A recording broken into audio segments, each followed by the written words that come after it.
What would you do if the only thing standing between your past and your future was a rusted WWII rifle?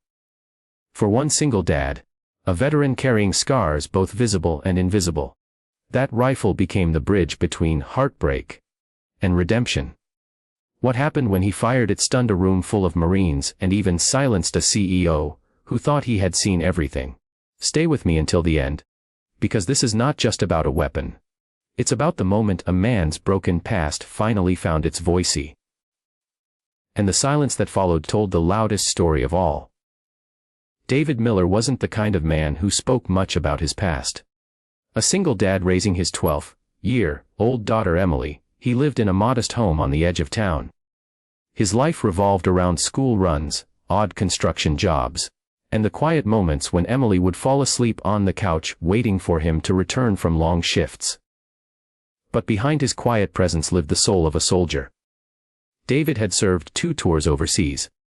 He had led men into battles, watched friends not come home, and carried the heavy guilt of surviving when others didn't. Emily was his reason for breathing, his second chance at life.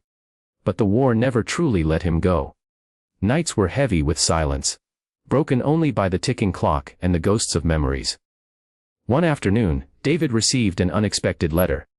It was from a local veterans organization, inviting him to a special event at a military museum. A group of Marines, along with a powerful CEO who funded veteran causes, would be there. They wanted him to showcase something personal, something that told his story. At first, David thought about declining. What did he have to show? His scars? His silence? But then Emily, curious as always, rummaged through an old trunk in the garage. Inside lay a WWII rifle, passed down from his grandfather who fought in the Pacific. It hadn't been fired in decades. The wood was worn, the steel cold, but it carried history in its bones. "Dad," Emily whispered, holding the rifle carefully. "Maybe this is your story." For the first time in years, David saw a spark of purpose in his reflection. He agreed to go. The night of the event came. The hall was filled with uniformed Marines, sharp and proud. The CEO, a man of wealth and reputation, sat near the front, nodding politely as speakers shared polished words about courage and leadership. When David's name was called, he walked slowly to the stage. His hands trembled, not from fear of speaking, but from the weight of every memory that rifle carried. He looked at Emily in the audience. Her small smile steadied him. "This isn't just a weapon," David began softly, his voice steady but raw. "This rifle belonged to my grandfather. He used it in WWII. He came home, started a family, and believed that history should never be forgotten. When I served, I carried his lessons, even if I didn't carry this rifle." The room listened, respectful but expectant. The CEO leaned back, curious. Marines, men who had seen war themselves, crossed their arms, waiting for more. David paused, looked down at the rifle, and said, "Tonight, I'm going to do something I've never done before. I'm going to fire it not for war, but for remembrance." The museum staff had prepared a safe outdoor range nearby for demonstrations. As the crowd followed, the air grew thick with anticipation. A WWII rifle wasn't just history. It was a voice from another generation. David loaded a single round, the metallic click echoing in the night air. The Marines straightened unconsciously, their training kicking in. The CEO pulled out his phone but lowered it again.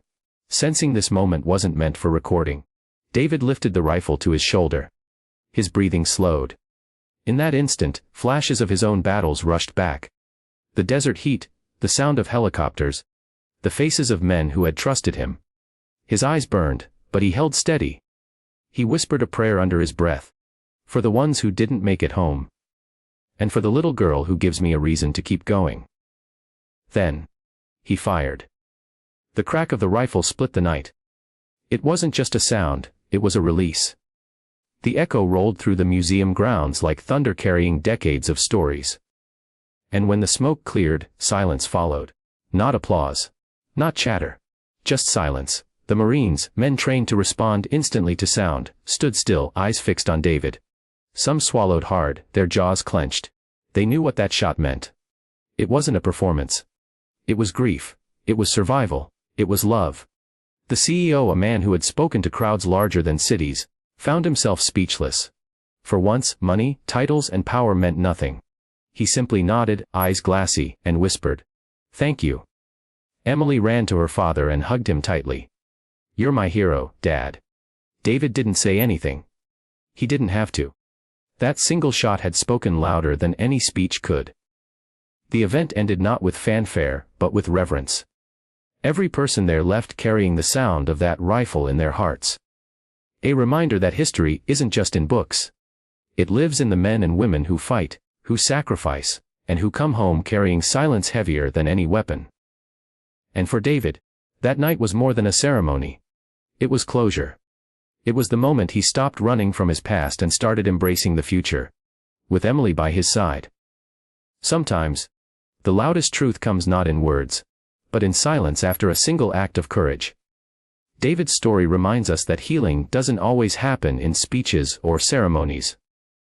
It happens in the moments when we choose to face our pain, honor our past, and embrace the people who give us a reason to keep going.